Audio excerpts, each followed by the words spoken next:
Hello বন্ধুরা, কেমন আছো? শুভ দুপুর সবাইকে। আশা করি সবাই খুব ভালো আছে। তো দেখো, উঠোনটা অনেকদিন বৃষ্টি হচ্ছিল বলে উঠোনটা খুব কীরকম হয়ে গেছিল, সব মাটি বেরিয়ে গিয়েছিল।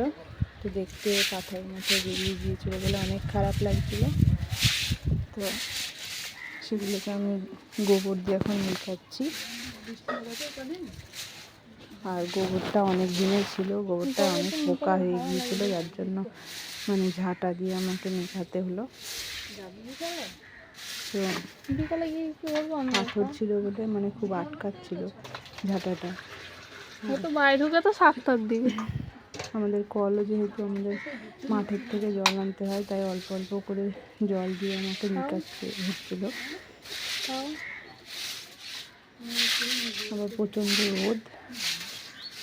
রোদও গায়ে পড়ছিল বলে মেকাতেও খুব গরম লাগছিল। আবার খুব এবড়ো খেবড়ো, তো যার জন্য ঝাঁটা আটকে যাচ্ছিলো বলে মেখে শান্তি হচ্ছিল না। তাই খুব আস্তে আস্তে মেকাচ্ছিলাম। আর পোকাগুলো এমনভাবে গোবরে দেখা যাচ্ছিলো যে সত্যি করে নিজেকে খুব ঘেন্না করছিল। নাহলে আমি গোবর কোনো সময় এভাবে ঝাঁটা দিয়ে কোনো সময় মেকাই না। যখন মেকাই আমি কাপড় ছিঁড়ে দিয়ে ন্যাকড়া